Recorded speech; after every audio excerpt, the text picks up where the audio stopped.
নমস্কার বন্ধুরা, আশা করব তোমরা সবাই খুব ভালো আছো। আর গৃহপ্রবেশের পর্বের রিভিউ দেখার জন্য নিশ্চয়ই সবাই অপেক্ষা করে বসে রয়েছো। তাহলে আর দেরি না করে বাংলা সিরিয়াল সমাচারে তোমাদের সবাইকে স্বাগত জানিয়ে গৃহপ্রবেশের আজকের পর্বের রিভিউ আমি শুরু করছি। শুরুতেই দেখতে পাচ্ছি যে আদ্রিতকে তো বলছে আর কি শুভ যে ইটস টু লেট, অনেকটাই রাত হয়ে গেছে, আমি একাই থাকি এখানে, আপনার যাওয়া উচিত। তখন তো আদি যাচ্ছে, যেতে গিয়ে ওই বিছানার কর্নারে কিন্তু মানে খাটের কর্নারে তার পায়ে লাগে। কারেন্টটা চলে গেছে, তো লাইট অফ হয়ে গেছে হঠাৎ করে, সেই জন্য তার পায়ে চোট লাগে। তার পায়ে চোট লাগাতে শুভ তার কাছের দিকে দৌড়ে যায়, আর আদি কিন্তু তার হাতটা ধরে নেয়, লাকির হাতটা। তো কিছুক্ষণ পর সে রিয়ালাইজ করে যে সে লাকির হাতটা ধরে ফেলেছে। তখন লাকি বলছে আমি ক্যান্ডেলগুলো জ্বালিয়ে দিচ্ছি, এই বলে লাকি ক্যান্ডেল জ্বালাতে গেছে। এবার ক্যান্ডেল জ্বালাচ্ছে লাকি, তখন কিন্তু আদ্রিত তার কাছে গেছে, গিয়ে তার দিকে তাকিয়ে আছে। ওদিকে লাকিও কিন্তু আদির দিকে তাকিয়ে আছে। লাকির চোখের দিকে তাকিয়ে একটা আলাদাই রকম অনুভূতি হচ্ছে আদ্রিতের। মনে মনে বলছে যে লাকিকে দেখে আমার এত চেনা বলে কেন মনে হচ্ছে। শুভও কিন্তু আদির দিকে তাকিয়ে আছে, মনে মনে বলছে এই মানুষটাকে আমি একদিন ভালোবেসেছিলাম, আর আজকে এই মানুষটার কাছ থেকে লুকিয়ে থাকতে হচ্ছে। এই মানুষটা যদি এরকম না করতো তাহলে এরকমটা আজকে আমাকে করতে হতো না, তাই বলছে। তারপরে মনে মনে ভাবছে আর কি। তারপরে বলছে যে আপনার যাওয়া উচিত, আমি এখানে একাই থাকি, আর অনেকটা রাত হয়ে গেছে। এরপর কিন্তু আদ্রিত চলে যাচ্ছে, যেতেও তো বারবার করে পেছন ঘুরে তাকাচ্ছে যে আমি এটা এক্সাইটমেন্টে কি করতে যাচ্ছিলাম, কিন্তু তবুও কেন ওকে আমার এত চেনা লাগে, আর ওর চোখে এত কিসের কষ্ট। আমি তো ওকে কোনো কষ্ট দিইনি, ও কেন আমার দিকে ওইভাবে তাকিয়ে থাকে, তাই বলছে মনে মনে আদ্রিত। আর এটা ভাবতে ভাবতে চলেও যায়, আর এদিকে শুভ কাঁদতে থাকে। এদিকে স্টেফনিকে তো শুভ সবটা বলে। স্টেফনি আসার পর স্টেফনি বলছে তোমাকে এবার খুব সাবধানে থাকতে হবে। তখন শুভ বোর্ডের মধ্যে যে লিখে লিখে রেখেছে প্রমাণগুলো, বলছে এইভাবে আর বোর্ডে লিখে রাখলে হবে না, আমাকে খুব তাড়াতাড়ি প্রমাণের ব্যবস্থা করতে হবে, না হলে অনেকটা দেরি হয়ে যাবে, আমার হাতে অতটা সময় নেই। এদিকে মোহনা ফোনে আদির ছবি দেখছে, বলছে এই বাড়িতে আমাকে যে যাই বলুক না কেন, তুমি তো আমার পাশে আছো, এটাই আমার কাছে অনেক। এদিকে দেখা যাচ্ছে স্টেফনি ঘুমোচ্ছে, কিন্তু রাত্রিবেলা শুভ ওঠে কিন্তু কান্নাকাটি করছে। তখন স্টেফনিও ওঠে।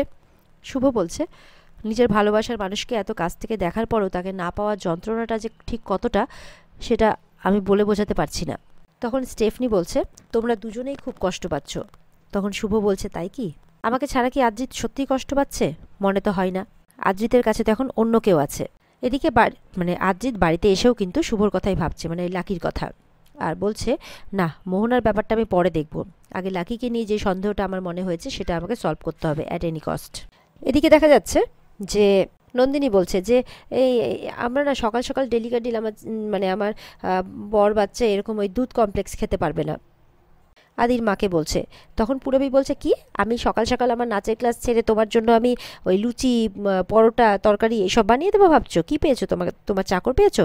যখন খুশি চা দে, যখন খুশি এটা দে ওটা দে। হ্যাঁ, আদির মা বলছে ও ও ও তো একটু রান্না অতটা পারে না, তাই জন্য তো বলে। কি বললে তুমি বৌদি? নন্দিনী এসে বলছে আমি রান্না পারি না, এত বছর ধরে সংসারের জন্য এত কিছু করে এলাম, আমি রান্না পারি না। এই নিয়ে তাদের মধ্যে একটা খুব বাজেভাবে একদম বচসা তৈরি হয়ে গেছে। পুরবী কাঁই কাঁই করে ঝগড়া করে যাচ্ছে, নন্দিনী ভ্যাও ভ্যাও করে কেঁদে যাচ্ছে। তখন উপর থেকে তাদের হাজব্যান্ডরা এসে বলছে কি হয়েছে কি, তো তারাও তাদেরকেও চিৎকার করে কথাবার্তা বলে যাচ্ছে, খুব বাজে একটা ক্যাওয়ার সৃষ্টি হয়ে গেছে। আদির বাবা এসে বলছে উফ, তোমাদের এই বিশ্রী ঝগড়ার জন্য তো উপরে কাক পক্ষেও বসতে পারবে না দেখছি বাড়িতে। বাইরে থেকে শুভ কিন্তু সবটা দেখছে, বলছে কটা দিনে বাড়িটার কি অবস্থা হয়েছে, বাড়িটার চেহারাটাই বদলে গেছে পুরো একেবারে, কারোর সাথে কারো মিল নেই কেমন একটা। তখন কিন্তু এত বিশ্রীভাবে, আর পুরবী তো পুরো মানে কোমরের মধ্যে আঁচল গুজে একদম ঝগড়া করছে। তো এবার এত চিৎকার করছে, এবার শুভ কিন্তু জোরে করে চুপ বলে চিৎকার করে উঠেছে।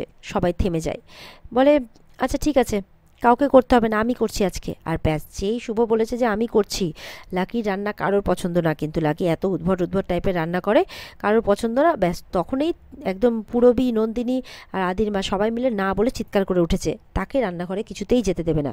বলে না না, আমার হাতে রেসিপি একবার খেয়ে দেখুন না, ওই করলার কী সব বানাবে বলছে, আরও কী কী বানাবে বলছে। তো বলছে যে না না না, আদির মাও বলছে তোমাকে কিছু করতে হবে না, আমরা সবটা করে নেবো, চিন্তা নেই। পুরবী আর নন্দিনী তো কিছুতেই তাকে রান্নাঘরে যেতে দেবে না, বলে না না আমি সত্যি করে নেব। এবার তাদের মধ্যে কিন্তু একটা ক্যাওয়ার সৃষ্টি হয়ে গেছে, তাও এটা কি একটা মজার। তো শুভ সিচুয়েশনটাকে ঠিক করার জন্য আর কি এই ব্যাপারটা করেছে। তো শুভ তো বলছে না না আমি যাব, এই বলে রান্নাঘরে যাচ্ছে। তার পেছন পেছন তিনজনেই দৌড়েছে, বলে না না তোমায় কিচ্ছু করতে হবে না, কিচ্ছু করতে হবে না। এদিকে এই সমস্ত কাণ্ড দেখে আদির বাবা হাসছে। আদি উপর থেকে নেমে এসেছে, এসব কি হচ্ছে বাবা? বলে আর বলিস না, একটু আগে তিনজনে মিলে কোমর বেঁধে ঝগড়া করছিল তোর মা কাকিমারা, এখন দেখ এই লাকি মেয়েটা এসে দেখ এখন তিনজনের কেমন গলায় গলায় পীড়িত হয়েছে। সত্যি এই মেয়েটার আশাতে না বাড়িটার মনে হচ্ছে আবার প্রাণ ফিরে পেয়েছে। ওকে দেখলে কেমন যেন আমার একটা শুভর কথা মনে পড়ে। তখন আদিও মনে মনে বলছে সত্যি তাই, আমারও লাকিকে দেখলে কেন জানি না শুভর কথাই মনে পড়ে। ওদিকে শুভ বলছে আচ্ছা ঠিক আছে বেশ, আমি রান্না করব না, তাহলে আমি কফিটা বানিয়ে দিই। তখন ওরা বলছে ঠিক আছে কফিটা বানাও, একজন বলছে চা বানাও, যে যেরকম খাই আর কি, কিন্তু বলছে রান্নাটা তুমি করবে না। এদিকে দেখা যাচ্ছে আকাশ এসেছে। আকাশকে দেখে সবাই অবাক। আকাশ ওর বোনকে ডাকছে, ওর বোন ছুটে এসেছে, বলছে কী রে তুই কেমন আছিস? বলছে আমি খুব ভালো আছি রে, আদি আমার খুব যত্ন করছে, আমাকে খুব ভালোবাসছে।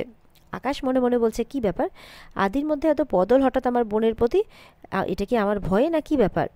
তখন আকাশ কথাটা আদির বাবাকে বলছে, আমার ভয়ের জন্য এই পরিবর্তনটা না কি ব্যাপার? তখন আকাশকে বলছে আদির বাবা আর কি, আকাশ কিছু বলতে যাবে কি, আদির বাবাই তখন বলছে যে তুমি হঠাৎ এত সকালবেলা এই বাড়িতে? বলছে সকাল বিকেল মাঝরাত আমি সবসময় আসতে পারি। তখন আদির বাবা বলছে তুমি বোধহয় ভুলে যাচ্ছ যে এই বাড়িটা না আমার, আর এখানে না যখন তখন আসা যায় না, এটা কোনো পার্ক নয় যে তুমি যখন তখন চলে আসবে। আর তাছাড়া আরেকটা কথা তুমি মনে রেখো, তোমার ভয়ে যে আমরা মোহনার সাথে ভালো ব্যবহার করব বা করছি, কিংবা তোমার ভয়ে যে আমরা মোহনাকে রেখে দিয়েছি এমনটাও নয়, মনুষ্যত্বের খাতিরে ওকে আমরা রেখেছি। তার মানে তুমি যদি এটা বলতে চাও যে তুমি তোমার ইনভেস্টমেন্ট তুলে নেবে আর সেই ভয়ে আমরা মোহনাকে এই বাড়িতে রেখে দেবো, এমনটা কিন্তু ভেবো না। তুমি এটা ভুলে যেও না তোমার জন্মের অনেক আগে থেকেই কিন্তু আমরা নিউ ইয়র্কে ব্যবসা করছি, সুতরাং এরকম কোনো ভয় আমরা পাবো না, তুমি যা খুশি তাই করতে পারো। এটা বলে দিচ্ছে আদির বাবা। আদি বলছে এতে রাগারাগি করার কি আছে, তোমার বোন তো বলছে ও ভালো আছে। বলে তাতে কি, আমার বোন একটু সরল মনের মানুষ, ইজিলি খুব তাড়াতাড়ি সবাইকে বিশ্বাস করে না, স্পেশালি তোমাকে। তো আমি কিন্তু এত সহজে তোমাদেরকে বিশ্বাস করব না। আর তুমি হঠাৎ করে আমার বোনের সাথে এত ভালো ব্যবহার করছো, নিশ্চয়ই এর পেছনে তোমার কোনো অসৎ উদ্দেশ্য আছে। মোহনা বলছে না রে দাদা, আদি এখন আমার খুব খেয়াল রাখছে, খুব যত্ন করছে আমার। তখন ওর দাদা বলছে তুই ভুল করছিস মোহনা, এই মানুষগুলো কিন্তু অতটা সোজা মনের মানুষ নয়। আর মিস্টার রয় আদির বাবাকে বলছে, আপনি একটু আগে বলছিলেন না যে আপনি অনেক বড় বিজনেসম্যান, বলছে আপনি কিন্তু ভুলে যাচ্ছেন আমি সেনমার্ক গ্রুপের মালিক, আমি কিন্তু একটা ব্যবসা দীর্ঘদিন ধরে চালাই, তাই কোনো কোম্পানিকে কি করে ধূলিসাৎ করতে হয় এটা আমি খুব ভালো করেই জানি। বলছে জাস্ট ওয়েট অ্যান্ড ওয়াচ। আদির বাবা বলছে ওকে। এরপরে চলে যায় আকাশ। আদির বাবা বলছে গুন্ডা নাকি রে? আদির কাকারা বলছে যে এইভাবে আকাশের সাথে শত্রুতা করাটা কি ঠিক হলো?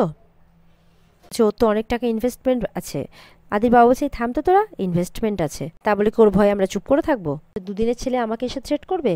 শুভ এই বাড়ির লক্ষ্মী ছিল আর শুভই থাকবে। মোহনা দাঁড়িয়ে শুনছে আর মোহনাকে শুনিয়ে বলছে অন্যকে ওর জায়গা দখল করবে এটা আমি কিছুতেই বরদাস্ত করব না। এদিকে শুভ মনে মনে ভাবছে বাবা যতটা সহজভাবে আকাশকে নিচ্ছেন ততটা সহজ তো নয়, ব্যবসার মনে হচ্ছে অনেক বড় একটা ক্ষতি হতে চলেছে, এবার মনে হচ্ছে আমাকেই কিছু একটা করতে হবে। এদিকে শুভ রান্নাঘর থেকে সরে গিয়ে অন্য জায়গায় গিয়ে আকাশের কথাগুলো ভাবছে যে ও এইভাবে থ্রেট করে গেল বাবাকে সবার সামনে, ও রয়্যাল আমেরিকাকে শেষ করে দেবে, কি করে হতে পারে এটা এরকম। আর পেছন থেকে কিন্তু আদি আসে, এসে মাসালা কুইন বলে ডেকে ওঠে, আর তখন শুভ কিন্তু সাড়া দিয়ে দেয়। সাড়া দিয়ে তো ভাবে এটা আমি কি করে ফেললাম। তখন তো আদি হাসছে আর শুভ ঘুরে যায়। এরপর আদি বলছে শুভকে ধরা পড়ে গেলে তো, এসো আমার সঙ্গে, এই বলে হাত ধরে শুভকে নিজের ঘরে নিয়ে যায়। আর নিয়ে গিয়ে শুভর খুব কাছে এসে জিজ্ঞাসা করছে আমি জানতাম, মানে শুভকে জড়িয়ে ধরে বলছে আমি জানতাম যে তুমি আমার শুভ, যেদিন তুমি লাকি সেজে প্রথমে এই বাড়িতে এসেছিলে সেদিনই তোমার উপরে আমার সন্দেহ হয়েছিল, আর আমার একটা আলাদাই অনুভূতি হয়েছিল যেন আমার খুব কাছের কেউ আমার কাছে এসেছে। শুভ তো ছাড়ুন আমাকে বলেই যাচ্ছে, আর ততই কড়াভাবে ধরে রেখেছে শুভকে আদি। বলছে মুখে মেকআপ করে নিলে, মাথায় উইগ পরে নিলেই তুমি কি ভাবছো যে আমি তোমাকে চিনতে পারবো না? তো আদি তো নিজের কাছে শুভকে খুব কড়াভাবে ধরে রেখেছে আর বলছে কখনোই যেতে দেবে না নিজের কাছ থেকে। আর এখানে আজকের পর্ব শেষ হয়ে যায়। তো বন্ধুরা এই ছিল আজকের পর্বের রিভিউ। ভালো লেগে থাকলে পর্বকে লাইক কমেন্ট করে জানাতে ভুলবে না, আর আমাদের সাথে জুড়তে চ্যানেলকে সাবস্ক্রাইব করতেও ভুলবে না। আর এই পর্বের বিস্তারিত দেখতে অবশ্যই স্টার জলসার পর্দায় চোখ রাখবে। দেখা হচ্ছে তোমাদের সাথে আগামীকালকে। সবাই ভালো থাকবে, টাটা।